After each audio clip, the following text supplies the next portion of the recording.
Michael, I'm assuming you had a great Christmas, but a longer break and more festive period than you would have liked. Yeah, it was, to be honest. I think probably the ideal situation would have been to play on the 18th and then had Christmas weekend off. We didn't. We got both. So yeah, look, it was nice to be able to spend Christmas Day with the family and for the players to have that opportunity and not have to leave their family on Christmas Day as they would have done to prepare for Barnsley. So from that point of view, that was the upside to it. But equally, we've now been, a period of like 18, 19 days since we've played.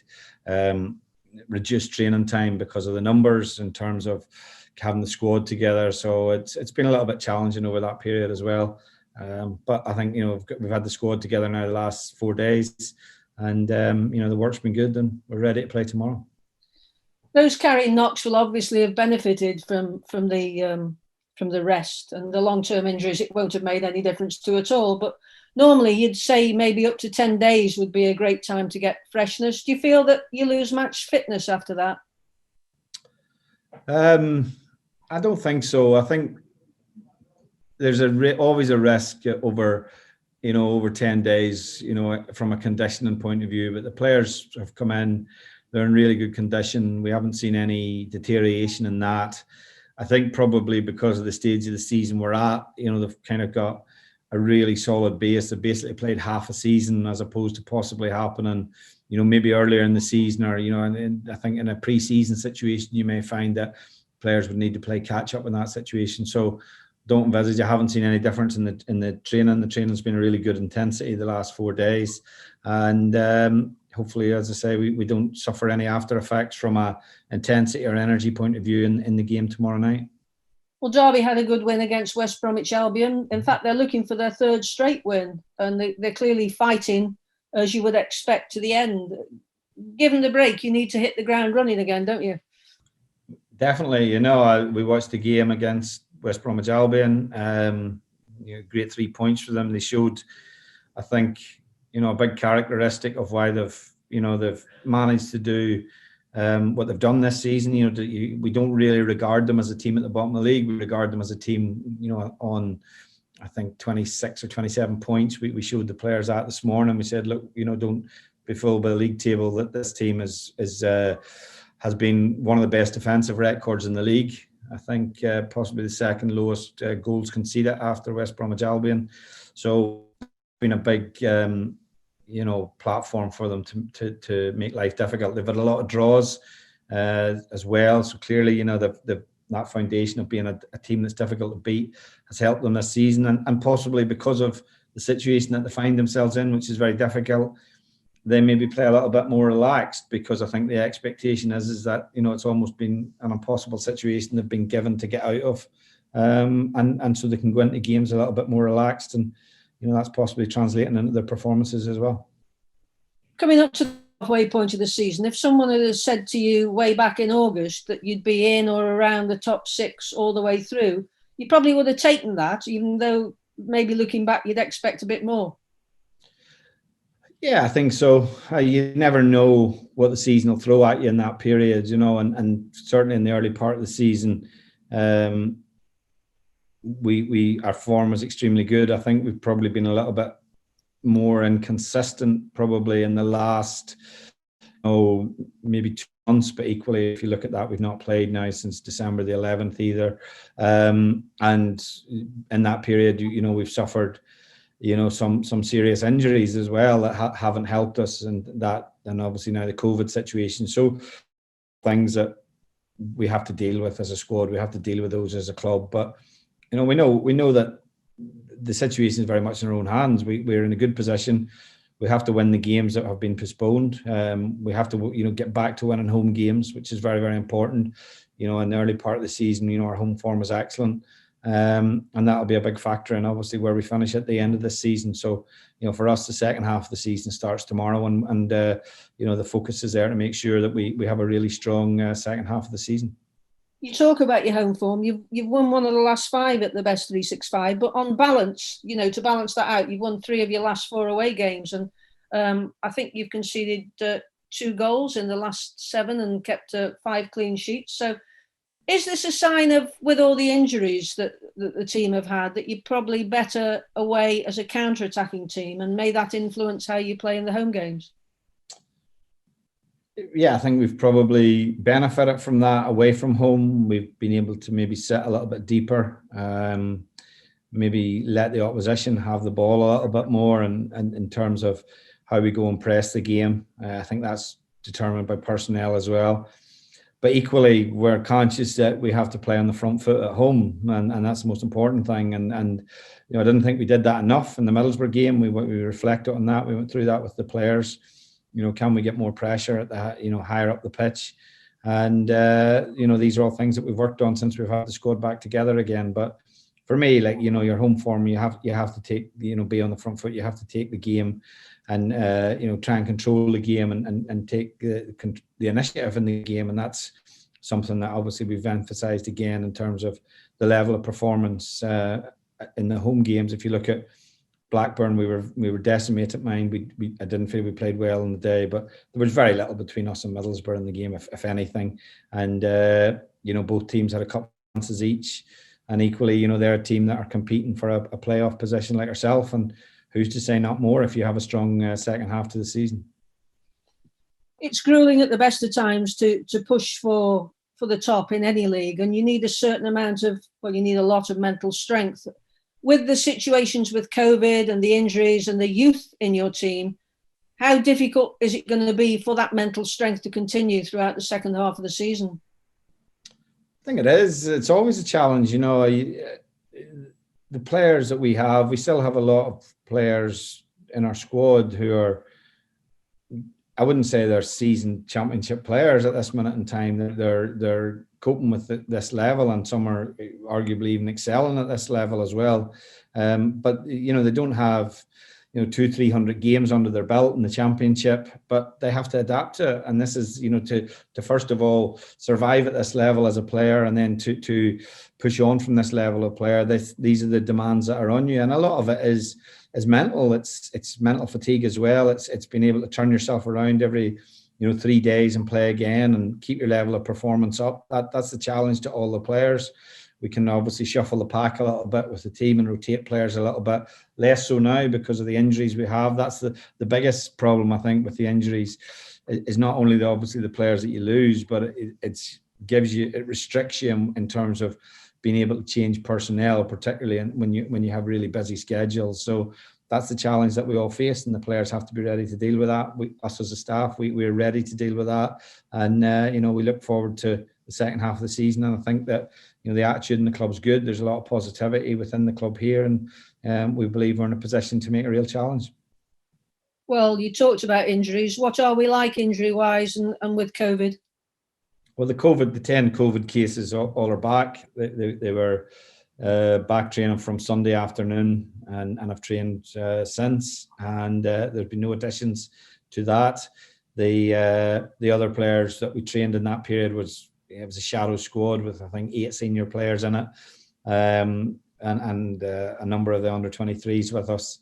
And we still have, you know, 6 or 7 injuries obviously still unavailable to us. So the period, the postponement of the 19-day period, it's not really helped us in terms of the injuries, because realistically we'll have played those 2 games more than likely in January before any of the injured players will be available to us again. Is there any update from Brighton on Seema's injury? Well, there's communication between the medical teams all the time, yeah. So we just, I haven't had an update on that yet. But yeah, I mean, both medical teams are in constant dialogue in that situation. While you're talking about the medical team, it must have been a very difficult situation for them whilst you've been training with the players that have been off with COVID. It's a stress for them, isn't it, to check that all the players are, when they're COVID-free, they're actually okay to train again? Yeah, we obviously there was constant communication with the players and getting a gauge on how they were feeling. Some players had more severe symptoms than others. For example, some players were asymptomatic, but equally they were in a period of isolation, so they were limited what they could do in that period as well. But there was constant from the fitness and the sports science team and the medical team. There was constant dialogue there when we brought the players back in. we trained them in 2 groups so that we would get an indication of where the COVID players were, how they felt. It's not easy to just come in and start working at the intensity of the players who had trained over that period. So thankfully, the players basically had a little reaction. There's 1 or 2 that felt a little bit more stiff and sore, a bit more fatigued the day after they first trained, but I think they've adapted to that now. And, I think the medical team have handled it extremely well. Do you think that the COVID situation throughout the country will have a bearing on players being allowed to go out on loan or transferred? I think it'll certainly affect the loan situation. I can't see there being the same number of loans available from Premier League clubs, for example, particularly the younger players that clubs may feel the benefit of keeping them in-house, because when you have to name a Premier League squad, my understanding is that your younger players wouldn't count against that 25-man squad. It's the same in our situation here in the Championship. So it probably makes sense if you're a Premier League manager to keep those players around. Should you have a COVID situation that means you miss 8 to 10 players, as we did, and I think it'll be a much quieter window than maybe people anticipate, and getting the players in will be a bigger challenge because of the COVID situation, and both that will apply on both a loan and a permanent basis. Finally, from me, it's going to be different going to games for most people now because they've got to show a COVID pass. I'm assuming that you would like people to arrive a little bit earlier and already have the downloaded NHS app on their phones. Well, yeah, look, I think that's in everyone's interest. When we were off the international break, I went to Scotland rugby match at Murrayfield, and there was, I think, 50-odd thousand there. So I had to give myself a lot of time to get into the game and show. At that time in Scotland, you had to show a COVID passport. So yeah, it can be a little bit more stressful, and your usual routine and going to the game has to be altered, and give yourself loads of time. But we want people to come to the games. We want them to feel safe and enjoy the experience of still being coming to games. We had too long where we were playing without crowds. So as I say, if everyone can just make sure that they give themselves that extra little bit of time and enjoy the game, and obviously feel safe when they're at the game as well. Thank you. Good luck. Thank you. George, now, please. Michael, obviously Derby have a slight advantage because they have been playing regularly competitive football. Is that difficult for you to replicate in training, saying you've had a 20-day absence plus? Not really. I think that they played. I think they've only played the 1 game, but they played that game with a COVID situation in their club. They didn't have enough cases, I think, to obviously have the game postponed. And I think probably at this situation, given their situation and the points deduction that they face, it probably makes more sense for them just to play the games regardless. And so we just have to focus on ourselves. What when you look at teams at this minute in time, it's quite difficult to analyse what they may or may not do in terms of, because they're dealing with COVID situations. We don't know if those players will be back or not. We don't have that information. So trying to second guess what the opposition do and how the opposition prepare is a little bit pointless. So our focus has all been on ourselves, and that's where. So we focus on our level of performance tomorrow, and it's up to us to have the intensity and have that energy in our play that we know we're capable of. But they are still fighting, as you've already alluded to, and certainly they're not going to lie down. So it's not going to be a rollover, because they're going to give it their best shot right the way through to the end of the season, aren't they? Yeah, of course. I don't think one thing I think is evident from Derby is the players have dealt with a very difficult situation. The club's obviously in administration, which means that there's a lot of uncertainty around the club as well. But equally, players will have selfish attitudes to the game. They'll recognise that they're in the shop window for other teams. So when they get the chance to play, they'll want to show what they're capable of. The uncertain nature of Derby means that players have to be selfish in that situation. I don't think there's any doubt that they're playing for their manager. I think you see that in all the games that they've played. So, we and the staff have managed to manage through a very difficult situation. And, they're probably playing with a little less pressure, because when you're docked 21 points, if you can manage to avoid relegation with that deduction, it's a massive achievement. And as I say, we're viewing them as a team that is in mid-table, and not a team that's in obviously at the bottom of the league, as the league table shows at this minute in time.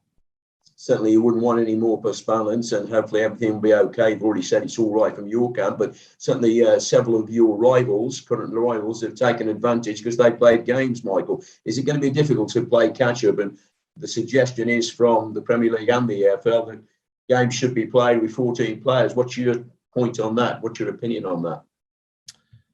Look, we have to get the games played. We can't keep calling games off. It's not ideal. I do think if you're heavily disadvantaged, it does compromise to a level the integrity of the competition, but that's the environment we're in. We can't get to a situation where teams have maybe 5, 6, 7 games to make up on other teams as well. It'll become, the fixture list then will become very difficult to schedule as we go into the season. We always know that the season gets busy again, and February onwards we also have the FA Cup to play.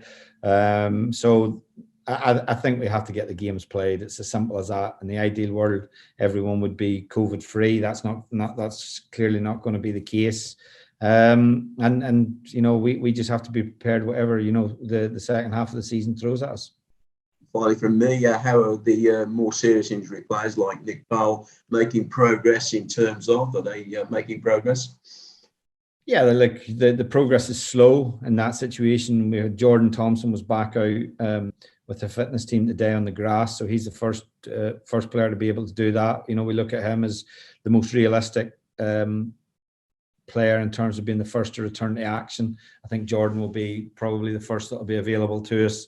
And Nick Powell's scan was more positive than what we first feared. So hopefully his return to training and return to working with the fitness team on the grass will be in the coming weeks. But it's difficult, because we thought he was ahead of schedule, but equally he had a setback, and that happens with the nature of that type of injury.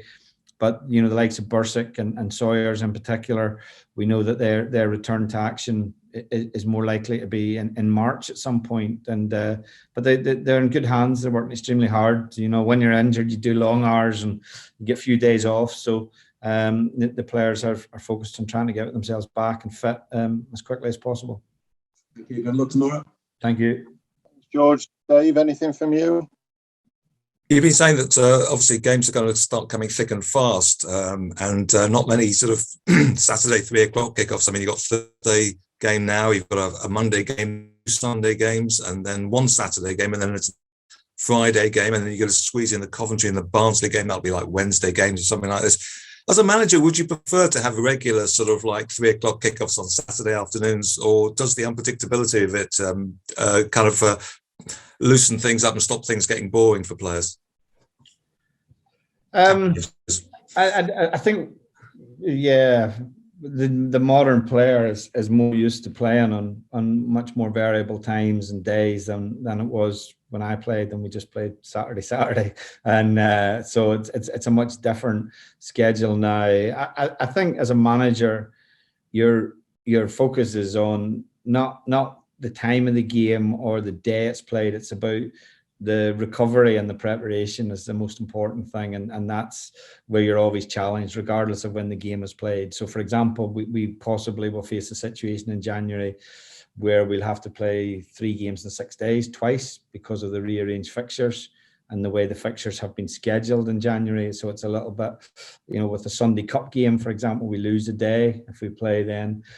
So those are all the types of challenge. Obviously, the game being brought forward